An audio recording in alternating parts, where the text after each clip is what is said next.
কথাগুলো যতদিন রায় না হবে, আমাদের দাবিগুলো যতদিন পূরণ করা না হবে, আমাদের আন্দোলন চলতে থাকবে, চলতে থাকবে। সরকার পতনের আন্দোলন আর সমাবেশ নয়। সংসদে বুঝাবার চেষ্টা করেছি, হয়তো বুঝতে পারছেন না বলে আজ জনগণ ময়দানে নেমেছে বুঝাবার জন্যে। আমরা জাতীয় সংসদে আমরা জনগণের কণ্ঠ হয়ে কথা বলবো, আর যখনই রাজপথে ডাক আসবে আপনাদের রাজপথ থেকে কথা বলতে হবে। তাই আমরা ক্ষমতার জন্য আমরা জাতীয় সংসদে যাই নাই।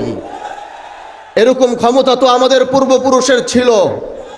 আমরা এরকম ক্ষমতার মসনদে বসার জন্যে, আমরা ক্ষমতার মসনদে বসার জন্য জাতীয় সংসদে যাইনি। আমরা এদেশের মানুষের কণ্ঠ হয়ে কথা বলার জন্য জাতীয় সংসদে গিয়েছি। মানুষ জুলাইয়ের পক্ষে রায় দিয়েছে, এজন্য এদেশের জনগণের ম্যান্ডেটের বাইরে গিয়ে অন্য কিছু করার কোনো সুযোগ কারো হবে না। লম্বা দীর্ঘ কথা বলার জন্য দাঁড়াইনি, দাঁড়িয়েছে এক সত্য বলার জন্যে। যেই সত্য বলার জন্য এই দেশের মানুষ আমাদেরকে প্রতিনিধিত্ব করার জন্য জাতীয় সংসদে পাঠিয়েছে। আমরা বলেছিলাম আমরা ইনসাফ প্রতিষ্ঠা করব, আমরা বলেছিলাম আমরা ন্যায় প্রতিষ্ঠা করব। আর আমাদের এই আওয়াজগুলো, এই কথাগুলো এই দেশের মানুষ, আমার এলাকার মানুষ তারা বিশ্বাস করেছিল, এবং বিশ্বাস করে সেই শিবচরের মানুষ আমাকে ভোট দিয়ে আমাদেরকে জাতীয় সংসদে পাঠিয়েছে। মাওলানা আল্লামা মামুনুল হক দামাত বারাকাতুহুম আমার উপর আস্থা রেখেছেন। আমার উপর আস্থা রেখে তিনি আমাকে এই দায়িত্ব পালন করার সুযোগ দিয়েছেন। ভাই, আমরা ক্ষমতার জন্য আমরা জাতীয় সংসদে যাই নাই। এরকম ক্ষমতা তো আমাদের পূর্বপুরুষের ছিল। আমরা এরকম ক্ষমতার মসনদে বসার জন্যে, আমরা ক্ষমতার মসনদে বসার জন্য জাতীয় সংসদে যাইনি। আমরা এদেশের মানুষের কণ্ঠ হয়ে কথা বলার জন্য জাতীয় সংসদে গিয়েছি। এজন্য যতদিন আমাদের কথাগুলো যতদিন রায় না হবে, আমাদের দাবিগুলো যতদিন পূরণ করা না হবে, আমাদের আন্দোলন চলতে থাকবে, চলতে থাকবে।